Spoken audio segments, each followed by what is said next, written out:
दोस्तों आपके अपने चैनल बुक विस्पर तहे दिल से स्वागत हो।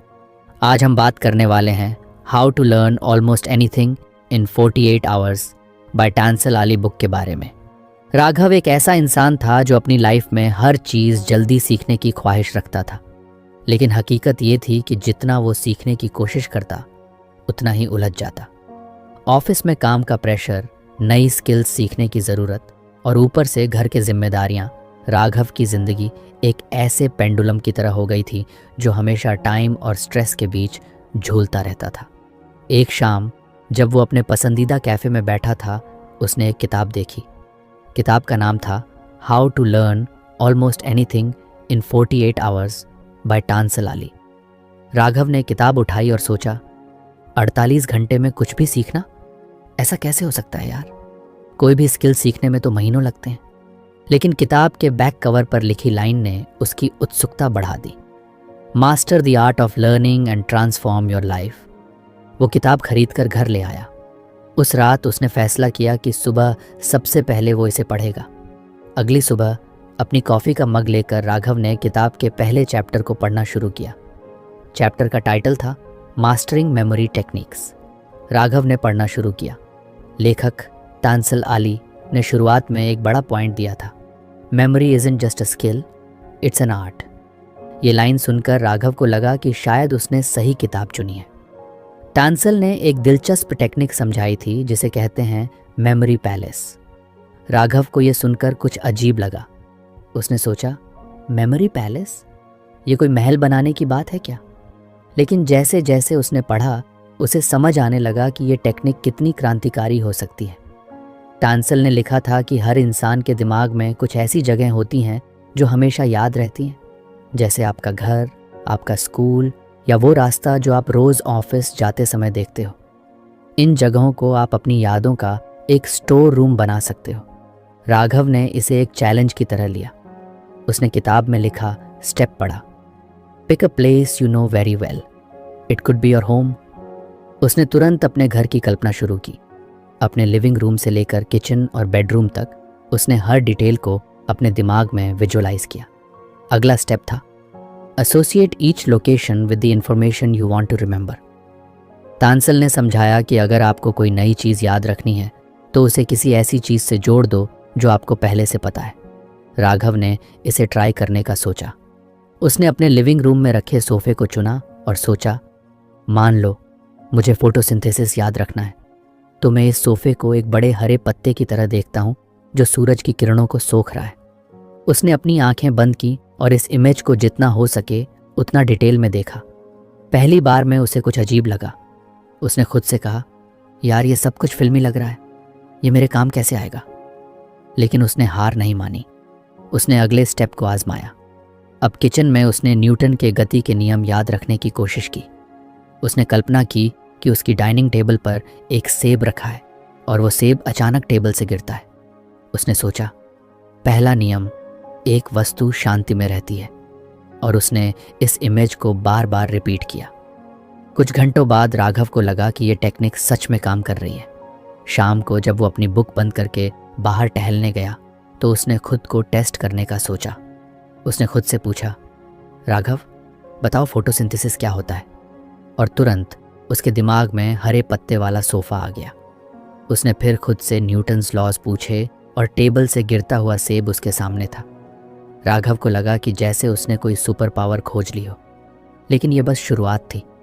टांसल ने सिर्फ मेमोरी पैलेस तक ही सीमित नहीं रखा था, उन्होंने विजुअलाइजेशन की पावर भी समझाई थी। राघव को यह बात समझ आई कि जब आप किसी चीज़ को याद रखने के लिए उसे ज़्यादा रंगीन और एग्जैजरेटेड बनाते हो तो वो चीज़ दिमाग में और गहराई से छप जाती है। उस रात जब राघव बिस्तर पर लेटा तो उसने एक अजीब सा सपना देखा। उसने देखा कि वो एक असली महल में खड़ा है। उस महल में उसके हर कमरे में कोई ना कोई जानकारी छुपी हुई है। लिविंग रूम में फोटोसिंथेसिस के बड़े बड़े हरे पेड़ हैं। किचन में न्यूटन्स लॉज के गिरते हुए सेब हैं, और उसकी बालकनी में उसके स्कूल के पुराने टीचर खड़े हैं, उसे फॉर्मूलाज सिखा रहे हैं। सपने में वो महल किसी जादुई किताब की तरह खुल रहा था। हर बार जब वो एक नया दरवाज़ा खोलता उसे कोई नई जानकारी याद आ जाती। सुबह जब वो उठा तो उसे महसूस हुआ कि ये सपना उसकी लाइफ को बदल सकता है। उसने तय किया कि वो अब हर दिन इस टेक्निक को और गहराई से सीखेगा। लेकिन उसके मन में एक सवाल आया, ये सब तो ठीक है, लेकिन जब मुझे बहुत सारी चीज़ें याद रखनी होंगी तब ये टेक्निक काम करेगी। उसने किताब का अगला चैप्टर खोलने का फैसला किया। राघव ने किताब का अगला चैप्टर खोला, स्पीड रीडिंग और इंफॉर्मेशन एब्जॉर्प्शन। वो पहले से ही मेमोरी पैलेस टेक्निक से इतना प्रभावित था कि उसे यकीन था ये चैप्टर भी उसकी ज़िंदगी बदल देगा। उसने किताब पढ़ना शुरू किया और कुछ ही मिनटों में एक नई दुनिया के दरवाजे खुलने लगे। तांसल ने शुरुआत में लिखा था कि speed is the key to learning but only if you can balance it with comprehension. Raghav ने ये लाइन पढ़ी और सोचा, सही बात है, जल्दी जल्दी पढ़ना तो ठीक है, पर अगर समझ ही नहीं आया तो फ़ायदा क्या। पहली टेक्निक थी मिनिमाइजिंग सब वोकलाइजेशन। तंसल ने समझाया कि अक्सर लोग पढ़ते वक्त हर शब्द को मन में दोहराते हैं, जैसे कि वो साइलेंटली बोल रहे हों। ये आदत हमारी रीडिंग स्पीड। अगर आपको हमारी फ्री समरी अच्छी लगती है तो आप हमारे चैनल को सब्सक्राइब कर सकते हैं, हमारी मेंबरशिप खरीद सकते हैं या हमें यूपीआई के थ्रू सपोर्ट कर सकते हैं। अब समरी पर वापस चलते हैं। राघव को यह सुनकर लगा, अरे यार, ये तो मैं ही करता हूँ, हर लाइन मन में बोलता हूँ, जैसे खुद को समझा रहा हूँ। तांसल ने इस आदत को तोड़ने के लिए एक सरल तरीका बताया।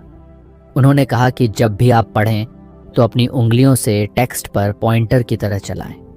इससे आपकी आंखें शब्दों पर फोकस करेंगी और दिमाग शब्दों को सीधे प्रोसेस करेगा, बिना उन्हें दोहराए।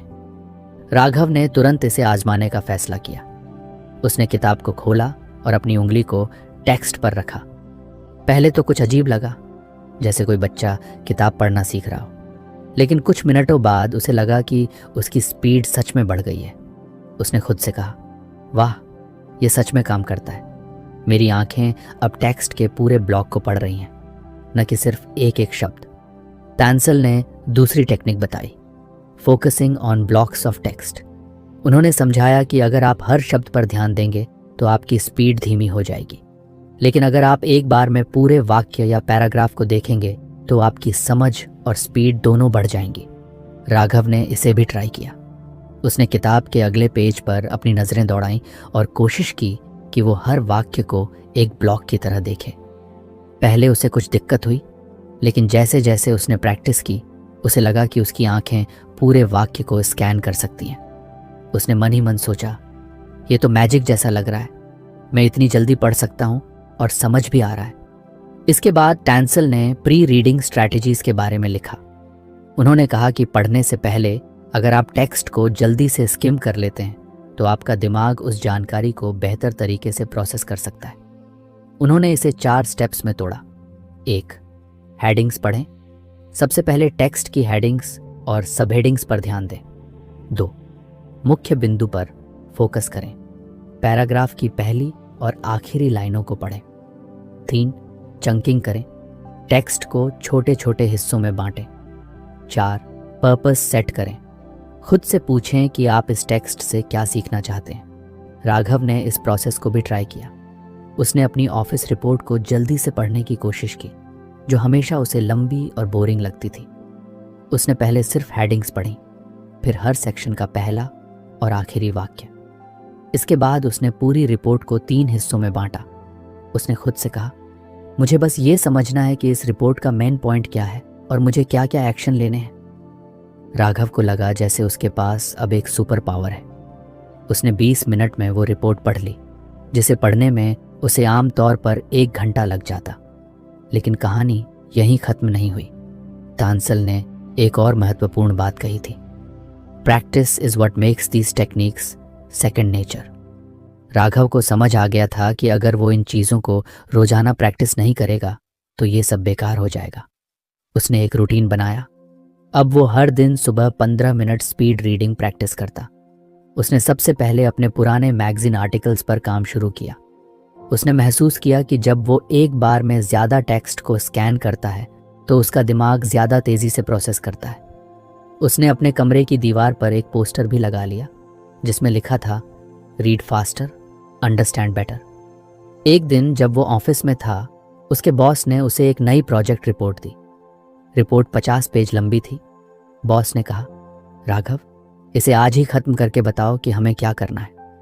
पहले राघव कुछ घबरा गया, लेकिन फिर उसने खुद को शांत किया और सोचा, ये मेरे लिए परफेक्ट मौका है अपनी नई टेक्निक्स को आजमाने का।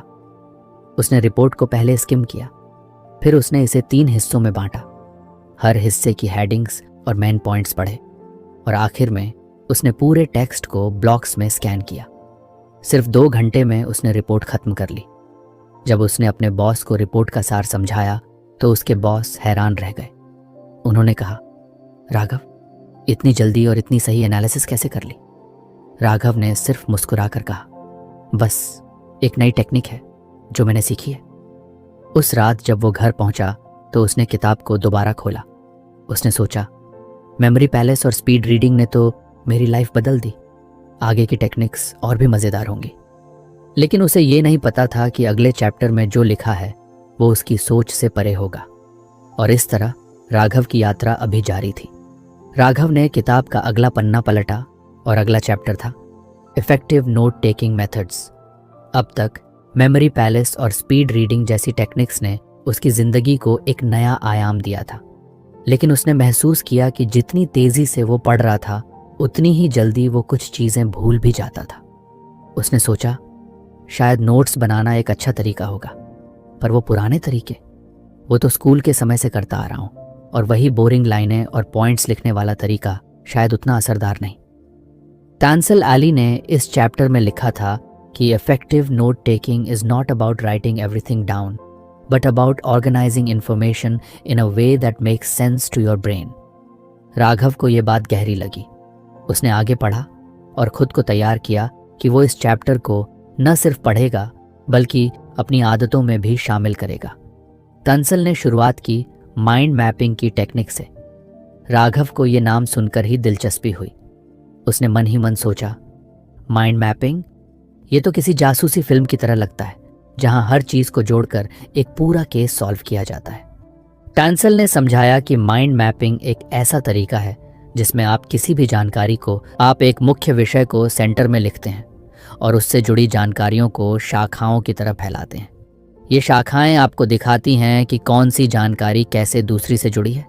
राघव ने इसे तुरंत ट्राई करने का फैसला किया। उसने अपनी डायरी निकाली और बीच में एक बड़ा सा गोला बनाया। उसने उसमें लिखा, ऑफिस प्रोजेक्ट प्लान।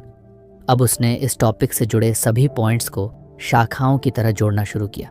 पहली शाखा थी बजट, दूसरी टीम मेंबर्स, तीसरी टाइमलाइन, और हर शाखा से उसने और छोटी छोटी शाखाएं बनाई। जैसे बजट के नीचे उसने लिखा रिसोर्सेज, एक्सपेंसेस, कंटिंजेंसी। उसने महसूस किया कि ये तरीका उसकी सोच को काफ़ी क्लियर कर रहा था। पहले जहां वो एक लंबी लिस्ट देखकर कंफ्यूज हो जाता था, अब हर चीज़ उसके दिमाग में एक पेड़ की तरह फैल रही थी जिसमें हर शाखा का अपना महत्व था। अगले स्टेप में टैंसल ने बताया कि नोट्स को विजुअल बनाना क्यों ज़रूरी है।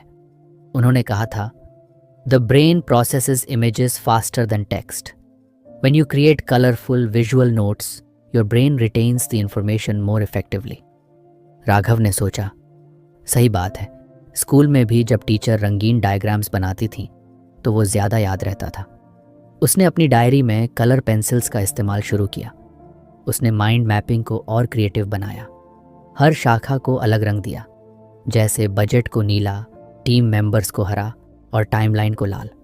उसने सोचा, ये तो खेलने जैसा लग रहा है, पर कमाल की बात यह है कि मैं ज़्यादा देर तक याद रख पा रहा हूँ। तंसल ने अगली टेक्निक समझाई, द कॉर्नेल मेथड। राघव ने पहले इसके बारे में कभी नहीं सुना था। इस टेक्निक में पेज को 3 हिस्सों में बांटा जाता है, नोट्स सेक्शन, क्यू सेक्शन और सारांश सेक्शन। राघव ने इसे भी ट्राई करने का फैसला किया। उसने एक नई डायरी का पन्ना खोला और उसे 3 हिस्सों में डिवाइड किया। नोट्स सेक्शन में उसने अपनी प्रोजेक्ट मीटिंग के मेन पॉइंट्स लिखे। क्यू सेक्शन में उसने कीवर्ड्स लिखे, जैसे बजट इश्यूज या डेडलाइन एडजस्टमेंट्स। और आखिर में समरी सेक्शन में उसने पूरी मीटिंग का सारांश लिखा। उसने महसूस किया कि ये तरीका न सिर्फ उसे चीज़ों को क्लियर करने में मदद कर रहा था, बल्कि जब वो बाद में अपने नोट्स देखता तो उसे सब कुछ तेज़ी से याद आ जाता। उसने खुद से कहा, पहले मैं मीटिंग के बाद जो लिखा करता था वो बस बिखरी हुई बातें होती थी, अब ये सब कितना ऑर्गेनाइज लग रहा है। टैंसल ने एक और दिलचस्प टेक्निक बताई, यूजिंग सिंबल्स एंड शॉर्टकट्स। उन्होंने कहा था कि नोट्स बनाते समय हर चीज़ को पूरा लिखने की ज़रूरत नहीं होती, आप शॉर्टकट्स, सिंबल्स और डूडल्स का इस्तेमाल कर सकते हो। इससे समय भी बचता है और नोट्स को रिव्यू करना भी आसान हो जाता है। राघव ने इसे भी अपनाया। उसने अपने नोट्स में सिंबल्स का इस्तेमाल करना शुरू किया। उदाहरण के लिए, किसी महत्वपूर्ण पॉइंट के लिए उसने एक स्टार का सिंबल बनाया, किसी सवाल के लिए उसने क्वेश्चन मार्क ई इस्तेमाल किया, जो चीज़ें उसे तुरंत करनी थीं उनके लिए उसने एक तीर का सिंबल बनाया। धीरे धीरे उसके नोट्स ना सिर्फ पढ़ने में आसान हो गए बल्कि देखने में भी मज़ेदार लगने लगे। लेकिन टंसल ने एक और महत्वपूर्ण बात कही थी, the best note taking method is the one that works for you. Experiment, adapt and refine. Raghav को समझ आ गया था कि हर इंसान का तरीका अलग हो सकता है। उसने तय किया कि वो इन सभी टेक्निक्स को मिलाकर अपनी खुद की स्टाइल बनाएगा। अब राघव जब भी ऑफिस में मीटिंग करता या कोई नया आर्टिकल पढ़ता, वो इन टेक्निक्स को फॉलो करता। एक दिन उसके बॉस ने उससे कहा, राघव, तुम्हारे नोट्स इतने क्लियर और प्रैक्टिकल होते हैं कि मुझे तुम्हारी रिपोर्ट्स पढ़ने में ज़्यादा समय नहीं लगता। क्या तुम अपनी टीम को ये सब सिखा सकते हो? राघव के लिए ये एक बड़ा पल था। उसने सोचा, पहले मैं खुद स्ट्रगल करता था कि नोट्स कैसे बनाऊं, और अब मैं दूसरों को सिखाऊंगा। कमाल है। उस रात जब वो घर पहुंचा तो उसने अपनी डायरी के उस पेज को देखा जहां उसने पहली बार माइंड मैपिंग की थी। उसने महसूस किया कि कैसे हर टेक्निक उसकी सोच और काम करने के तरीके को बदल रही थी। लेकिन उसे एक बात का एहसास था, सीखने की ये यात्रा अभी ख़त्म नहीं हुई थी। उसने किताब के अगले चैप्टर की तरफ देखा जहां और भी नई टेक्निक्स उसका इंतज़ार कर रही थी। उसने खुद से कहा, चलो अगले लेसन के लिए तैयार होते हैं। राघव ने अगला चैप्टर खोला, कल्टिवेटिंग ए ग्रोथ माइंडसेट। किताब का यह हिस्सा शुरुआत से ही उसके लिए बेहद व्यक्तिगत महसूस हुआ। पहले भी उसने कई बार ये सुना था कि सफलता आपके माइंडसेट पर निर्भर करती है, लेकिन उसने इसे कभी गंभीरता से नहीं लिया। लेकिन अब जब वो अपनी ज़िंदगी और काम में बड़े बदलाव महसूस कर रहा था तो उसे लगा कि शायद यही वो गहरा सबक है जिसकी उसे ज़रूरत थी। टैंसल ने शुरुआत में लिखा था, your potential is not fixed, it grows with effort, dedication and a willingness to learn. Raghav ने ये लाइन पढ़कर महसूस किया कि उसकी कई असफलताओं का कारण उसकी खुद की सोच रही है। वो हर बार ये मान लेता था कि कुछ चीज़ें उसके बस की बात नहीं है। उसने सोचा, कभी कभी तो मैंने बिना कोशिश किए ही हार मान ली थी, शायद मेरी सोच ही मुझे रोक रही थी। टैंसल ने बताया कि ग्रोथ माइंडसेट का मतलब है अपने दिमाग को इस तरह तैयार करना कि आप हर चुनौती को एक अवसर के रूप में देखें। इसका मतलब ये नहीं कि आप हर बार जीतेंगे, बल्कि ये है कि आप हर बार कुछ नया सीखेंगे। राघव ने इस विचार पर कुछ देर उसे अपने ऑफिस के वो दिन याद आए जब उसने नई स्किल्स सीखने की कोशिश की थी, लेकिन कुछ मुश्किल होने पर उसने खुद को ये कहकर रोक लिया था, मुझे ये नहीं आता और शायद मैं कभी सीख नहीं पाऊंगा। उसने अब महसूस किया कि वो खुद ही अपनी प्रगति को रोक रहा था। टैंसल ने इस चैप्टर में बताया कि ग्रोथ माइंडसेट को विकसित करने के लिए सबसे ज़रूरी है कि आप छोटे छोटे हासिल करने लायक लक्ष्य, स्मॉल अचीवेबल गोल्स सेट करें। उन्होंने लिखा था, when you set small goals and achieve them, it reinforces your belief that you can improve. Raghav ने इसे तुरंत आजमाने का फैसला किया।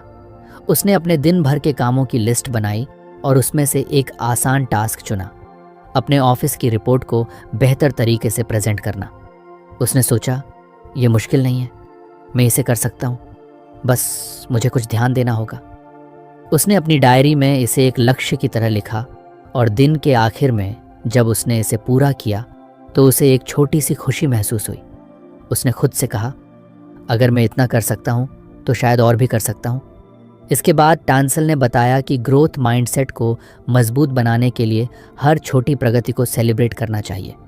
उन्होंने लिखा, celebrating small wins keeps you motivated और reminds you of your potential to grow. Raghav को पहले ये कुछ अजीब लगा। उसने सोचा, छोटी छोटी चीज़ें सेलिब्रेट करने से क्या होगा? असली खुशी तो तब आएगी जब मैं बड़ा कुछ करूँगा। लेकिन फिर उसने एक और टास्क पूरा किया। ऑफिस में एक प्रेजेंटेशन जिसे लेकर वो बहुत नर्वस था।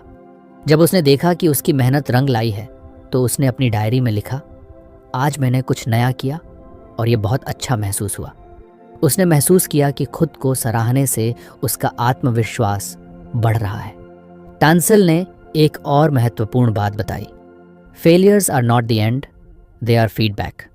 उन्होंने समझाया कि ग्रोथ माइंडसेट का मतलब है कि आप असफलताओं को एक सबक के रूप में देखें, न कि एक हार के रूप में। उन्होंने लिखा, When something doesn't work out, ask yourself, what can I learn from this? Raghav को अपनी पिछली असफलताओं की याद आई। एक बार वो एक प्रमोशन के लिए इंटरव्यू देने गया था, लेकिन उसे नौकरी नहीं मिली। उस वक्त उसने खुद को कोसा था और कहा था, मैं इस लायक ही नहीं हूँ। लेकिन अब उसने इस घटना को एक अलग नज़रिए से देखना शुरू किया। उसने सोचा, शायद मैं उस वक्त तैयार नहीं था। अगर मैं उस इंटरव्यू से मिले फीडबैक को ध्यान में रखता तो शायद अगली बार बेहतर कर सकता। अब उसने एक नई आदत शुरू की। जब भी कुछ गलत होता तो वो अपनी डायरी में लिखता कि उससे क्या सीख मिली।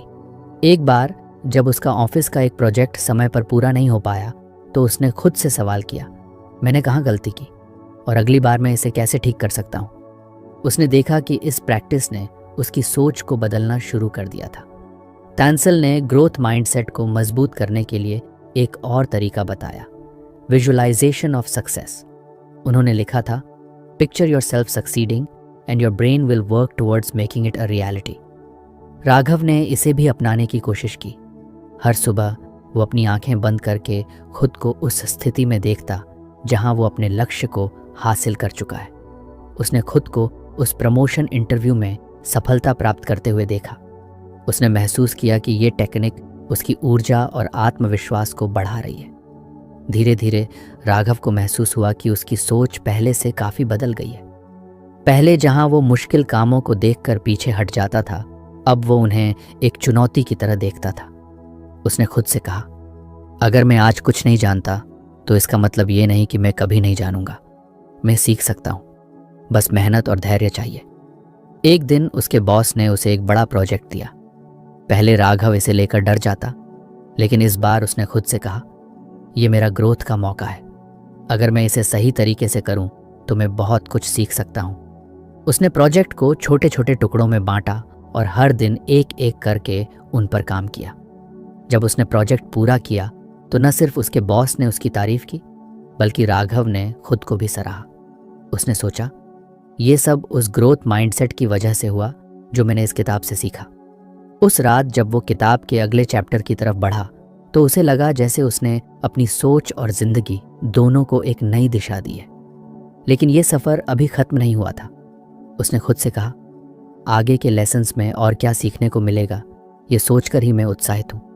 राघव ने किताब का अगला पन्ना पलटा और उसकी नज़र creating an optimal learning environment पर पड़ी। उसने खुद से कहा, यह तो कुछ नया नहीं लगता। मैंने पहले भी सुना है कि पढ़ाई के लिए एक अच्छा माहौल बनाना चाहिए, लेकिन शायद इस बार मुझे इसे गहराई से समझना होगा। टांसल ने शुरुआत में ही लिखा था, your learning environment plays a significant role in how effectively you absorb information. A cluttered और noisy space can distract you, while a well-organized and calm space can boost your focus. Raghav ने इसे पढ़ते ही अपनी चारों तरफ नज़र डाली। उसके डेस्क पर किताबें, नोट्स और पुराने बिल्स का ढेर था। लैपटॉप के पास चाय का एक पुराना कप पड़ा था और हर जगह बस बिखरी हुई चीज़ें थीं। उसने सोचा, शायद मेरा दिमाग भी इसी कमरे जैसा बिखरा हुआ है। अगर ये किताब सही कह रही है तो पहले मुझे इस सब को साफ करना होगा। उसने तुरंत अपने फ़ोन की तरफ देखा जो हर मिनट पिंग कर रहा था। उसने सोचा, ये भी कितना ध्यान भटकाता है। उसने फ़ोन को उठाया, साइलेंट मोड पर लगाया और अलमारी के अंदर रख दिया। उसने महसूस किया कि इस छोटे से कदम से ही उसका मन कुछ शांत हो गया था। टांसल ने आगे समझाया कि एक डेडिकेटेड लर्निंग स्पेस बनाना कितना ज़रूरी है। उन्होंने लिखा था, your brain associates specific spaces with specific activities. When you create a dedicated space for learning, your mind automatically switches into focus mode when you enter that space. Raghav को ये बात दिलचस्प लगी। उसने महसूस किया कि अब तक वो पढ़ाई कभी डाइनिंग टेबल पर, कभी सोफे पर, तो कभी बेड पर करता था। उसने सोचा, शायद इसीलिए मैं जल्दी थक जाता हूँ। पास एक ऐसा स्पेस होना चाहिए जो सिर्फ सीखने के लिए हो। उसने अपने घर में एक कोना चुना और उसे पूरी तरह से साफ किया। उसने वहाँ सिर्फ ज़रूरी चीज़ें रखी, एक लैंप, अपनी किताबें और एक नोटबुक। उसने अपने डेस्क पर एक छोटा सा पौधा भी रखा जिससे वो जगह ज़्यादा ताजगी भरी लगे। जब उसने उस कोने को देखा तो उसे लगा कि वो वाकई में एक लर्निंग जोन बन गया है। तांसल ने अगले हिस्से में रूटीन्स की बात की थी। उन्होंने लिखा, एक सुसंगत दिनचर्या आपके दिमाग को सुनिश्चित करने के लिए तैयार करने के लिए सोचता है कि केंद्रित काम के लिए विशिष्ट समय दिन के दौरान। राघव ने सोचा, मेरा कोई रूटीन तो है ही नहीं। कभी मैं सुबह पढ़ता हूँ, कभी रात में, और इस वजह से मैं कभी कभी कुछ भी प्रोडक्टिव नहीं कर पाता। उसने तुरंत एक रूटीन बनाने का फैसला किया। उसने तय किया कि वो रोज सुबह 7 से 9 बजे तक अपने लर्निंग जोन में बैठकर पढ़ाई करेगा। उसने इस समय को किसी भी और काम के लिए न रखने की कसम खाई। पहले दिन ही जब उसने इस रूटीन को अपनाया तो उसे लगा कि उसका दिमाग ज़्यादा स्पष्ट और एकाग्र है। लेकिन फिर एक समस्या आई, ध्यान भटकाने वाली आवाज़ें। उसके घर के पास ही एक पार्क था जहां सुबह के समय बच्चे खेलते थे और गाड़ियों का शोर होता था। उसने किताब में पढ़ा कि बैकग्राउंड नॉइज़ कैंसिल फोकस कर सकता है, लेकिन टूल्स जैसे नॉइज़ कैंसिलिंग हेडफोन या शांत करने वाली संगीत का उपयोग करके मदद कर सकते हैं। राघव ने अपने पुराने ईयरफोन्स निकाले और YouTube पर फोकस म्यूजिक सर्च किया। उसने देखा कि हल्की म्यूजिक बैकग्राउंड में बजाने से उसका ध्यान शोर से हटकर उसके काम पर आ गया। उसे ये तरीका इतना अच्छा लगा कि उसने इसे अपनी नई आदत बना लिया। अगला सबक था ऑर्गेनाइजिंग स्टडी मटेरियल्स। टांसल ने लिखा था, disorganisation wastes time and mental energy. When your materials are easily accessible and neatly arranged, you can focus entirely on learning. Raghav को लगा जैसे ये किताब सीधे उसकी ज़िंदगी पर कमेंट कर रही है। उसने अपने डेस्क की सारी किताबें और नोट्स व्यवस्थित किए। उसने अलग अलग फोल्डर्स बनाए, वर्क प्रोजेक्ट्स, पर्सनल गोल्स और लर्निंग रिसोर्सेज के लिए। जब उसने ये किया तो उसे महसूस हुआ कि वो अब ज़्यादा स्पष्ट तरीके से सोच सकता है। टांसल ने एक और दिलचस्प बात कही थी, इनकॉर्पोरेट एलिमेंट्स की make the space enjoyable like good lighting, comfortable chair और इवन सेंट्स की प्रोमोट रिलैक्सेशन। राघव ने इस पर भी अमल किया। उसने अपनी कुर्सी को बदला, एक एर्गोनोमिक कुर्सी खरीदी जो ज़्यादा आरामदायक थी। उसने अपनी डेस्क पर एक अरोमा डिफ्यूज़र रखा जिससे हल्की लैवेंडर की खुशबू आने लगी। उसने महसूस किया कि ये छोटे छोटे बदलाव उसकी उत्पादकता को बढ़ा रहे थे। राघव ने धीरे धीरे ये भी सीखा कि स्टडी सेशंस को कैसे सही तरीके से प्लान करना है।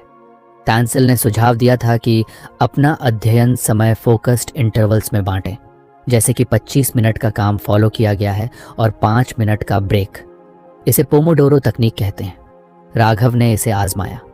उसने अपने फ़ोन पर एक टाइमर सेट किया और पाया कि छोटे छोटे अंतराल में पढ़ाई करना न सिर्फ आसान था बल्कि थकावट भी कम महसूस हो रही थी। धीरे धीरे राघव ने अपनी पढ़ाई और काम के लिए ऐसा माहौल बना लिया था जो उसकी पूरी क्षमता को बाहर लाने में मदद कर रहा था। हर दिन वो अपने लर्निंग जोन में जाता और खुद को और बेहतर बनाने की कोशिश करता। उसे ये एहसास हो गया था कि एक सही माहौल न केवल आपकी पढ़ाई को आसान बनाता है बल्कि आपकी सोचने और समस्याओं को हल करने की क्षमता को भी बढ़ाता है। उस रात जब उसने किताब के अगले पन्ने की तरफ देखा तो उसने महसूस किया कि ये यात्रा अब उसकी ज़िंदगी का हिस्सा बन चुकी थी। उसने खुद से कहा, चलो देखते हैं आगे क्या सीखने को मिलता है। राघव की यात्रा अब अपने आखिरी मोड़ पर थी। उसने किताब के हर अध्याय से बहुत कुछ सीखा था। मास्टरिंग मेमोरी टेक्निक्स से लेकर creating an optimal learning environment तक हर सबक ने उसकी ज़िंदगी में कुछ नया जोड़ा था। लेकिन उसने महसूस किया कि ये सब सिर्फ शुरुआत थी। असली बदलाव तो तब होगा जब वो इन सब बातों को अपनी रोज़मर्रा की ज़िंदगी में पूरी तरह लागू करेगा। उसने अपनी डायरी उठाई और अब तक सीखी गई हर चीज़ को लिखना शुरू किया। उसने सोचा, अगर मैं इसे सही से लिखूं तो मैं कभी नहीं भूलूंगा। उसने लिखा कि मेमोरी पैलेसेस ने उसे कितनी मदद की। अब वो बड़ी से बड़ी जानकारी को आसानी से याद कर सकता था। उसने खुद से वादा किया कि वो इस तकनीक को और बेहतर करेगा। स्पीड रीडिंग के चैप्टर ने भी उसकी ज़िंदगी आसान बना दी थी। वो अब पहले से कहीं ज़्यादा तेज़ी से पढ़ पाता था। उसने महसूस किया कि उसे अब वहीं पढ़ने में मज़ा आता है जो कभी उसे भारी लगता था। उसने अपने ऑफिस में भी सीखे हुए सबक लागू करना शुरू किया। माइंड मैपिंग और इफ़ेक्टिव नोट टेकिंग ने उसकी प्रेजेंटेशन स्किल्स को बेहतर बनाया। उसके सहयोगी और बॉस भी उसकी इस प्रगति को देखकर हैरान थे। लेकिन राघव को सबसे बड़ा बदलाव अपने सोचने के तरीके में महसूस हुआ। ग्रोथ माइंडसेट ने उसे सिखाया था कि असफलता का मतलब हार नहीं होती। उसने अब हर चुनौती को एक नए अवसर की तरह देखना शुरू कर दिया। उसने महसूस किया कि उसकी क्षमता असीमित है, बस उसे हर दिन कुछ बेहतर बनने की कोशिश करनी है। उसके घर का वह कोना जिसे उसने लर्निंग जोन बनाया था, अब उसका पसंदीदा स्थान बन गया था। हर सुबह जब वो वहाँ बैठता तो उसे ऐसा लगता जैसे वो अपनी खुद की दुनिया में आ गया है, एक ऐसी जगह जहाँ सिर्फ उसके लक्ष्य और उसकी मेहनत का राज चलता है। एक दिन उसने किताब का आखिरी पन्ना पढ़ा। वहाँ टांसल ने लिखा था, the true power of learning lies not in the techniques themselves, but in the commitment to apply them consistently. ये लाइन पढ़कर राघव को एहसास हुआ कि सीखना एक निरंतर प्रक्रिया है, ये कभी खत्म नहीं होती। उसने किताब को बंद किया और उसे बड़े प्यार से अपनी शेल्फ पर रखा। उसने एक गहरी सांस ली और सोचा, इस किताब ने मुझे सिर्फ सीखने का तरीका नहीं सिखाया, बल्कि जीने का तरीका भी सिखाया है। राघव अब पहले से कहीं ज़्यादा आत्मविश्वासी और प्रेरित था। उसने तय किया कि वो अपनी इस यात्रा को यहीं ख़त्म नहीं करेगा। उसने खुद से वादा किया कि वो जो भी सीखेगा उसे दूसरों के साथ भी साझा करेगा, और शायद एक दिन वो खुद भी एक किताब लिखेगा जो किसी और की ज़िंदगी बदल सके। राघव की यात्रा एक ऐसी किताब से शुरू हुई जिसने उसकी सोचने, सीखने और जीने का तरीका बदल दिया। उसने सबसे पहले सीखा कि याददाश्त को कैसे मजबूत बनाया जाए। मास्टरिंग मेमोरी टेक्निक्स ने उसे बताया कि कैसे जानकारी को एक मेमोरी पैलेस में संगठित किया जा सकता है। उसने सीखा कि किसी भी नई जानकारी को पहले से परिचित चीज़ों के साथ जोड़ने से उसे याद रखना कितना आसान हो जाता है। राघव ने इस तकनीक को अपने काम और निजी जीवन में अपनाया। अब वह बड़े से बड़े प्रोजेक्ट की डिटेल्स आसानी से याद कर लेता था। इसके बाद उसने स्पीड रीडिंग की तकनीक सीखी। उसने समझा कि जल्दी पढ़ने का मतलब सिर्फ पन्नों को तेज़ी से पलटना नहीं है, बल्कि जानकारी को प्रभावी ढंग से ग्रहण करना है। उसने सब वोकलाइजेशन यानी शब्दों को दिमाग में दोहराने की आदत को कम किया। उसने बड़े पैराग्राफ को छोटे छोटे भागों में पढ़ना और टेक्स्ट को स्किम करना शुरू किया। इससे उसका पढ़ने का समय कम हुआ और समझने की क्षमता बढ़ी। अब वो मुश्किल से मुश्किल दस्तावेज भी जल्दी पढ़ और समझ सकता था। टांसलाली ने उसे प्रभावी नोट्स बनाने के तरीकों से भी परिचित कराया। राघव ने सीखा कि माइंड मैपिंग जैसी तकनीकों से बड़ी जानकारी को छोटे और जुड़े हुए हिस्सों में बांटा जा सकता है। इससे उसे न सिर्फ चीज़ें याद रखने में मदद मिली, बल्कि जानकारी के बीच के रिश्तों को भी बेहतर तरीके से समझने का मौका मिला। उसने अपने काम के नोट्स को इस तरीके से व्यवस्थित करना शुरू किया जिससे उसकी प्रोडक्टिविटी और बढ़ गई। ग्रोथ माइंडसेट का पाठ शायद राघव के लिए सबसे ज़्यादा बदलाव लाने वाला था। उसने महसूस किया कि उसकी असफलताओं का कारण उसकी सोच थी। उसने हर चुनौती को एक अवसर के रूप में देखना शुरू किया। उसने सीखा कि छोटी छोटी सफलताओं को सेलिब्रेट करना और असफलताओं को सीखने का जरिया बनाना कितना ज़रूरी है। उसने अपनी डायरी में अपने हर प्रयास और प्रगति को नोट करना शुरू किया। अब वह अपनी गलतियों से सीखता और आगे बढ़ता था। इसके बाद उसने ऑप्टिमल लर्निंग एनवायरनमेंट के महत्व को समझा। उसने सीखा कि एक साफ और व्यवस्थित जगह में काम करना दिमाग को एकाग्र करता है। उसने अपने घर में एक कोना सिर्फ पढ़ाई और सीखने के लिए तैयार किया। उसने वहाँ से सभी ध्यान भटकाने वाली चीज़ें हटा दी और एक सकारात्मक माहौल बनाया। उसने छोटे छोटे स्टडी सेशंस और ब्रेक के बीच एक संतुलन बनाया जिससे उसकी फोकस और उत्पादकता बढ़ गई। राघव ने इन सभी पाठों को अपनी ज़िंदगी में धीरे धीरे अपनाया। उसने महसूस किया कि सीखने की यह प्रक्रिया केवल तकनीकों तक सीमित नहीं थी, बल्कि यह उसके व्यक्तित्व को भी निखार रही थी। वह अब हर दिन अपने बेहतर संस्करण की ओर बढ़ रहा था। उसने समझा कि सीखना कभी खत्म नहीं होता और इस यात्रा में सबसे महत्वपूर्ण है खुद पर विश्वास और लगातार मेहनत। जब उसने किताब के आखिरी पन्ने पर लिखा संदेश पढ़ा तो उसे समझ आया कि असली ताकत इन सभी तकनीकों को रोज़मर्रा की ज़िंदगी में लागू करने में है। उसने तय किया कि वह इस यात्रा को जारी रखेगा और अपनी सीख को दूसरों के साथ साझा करेगा। राघव की कहानी यहीं खत्म नहीं होती, बल्कि हर नए दिन के साथ एक नया अध्याय शुरू होता है। तो फ्रेंड्स, ये थी हमारी आज की बुक समरी। आपको कैसी लगी कमेंट करके ज़रूर बताएं।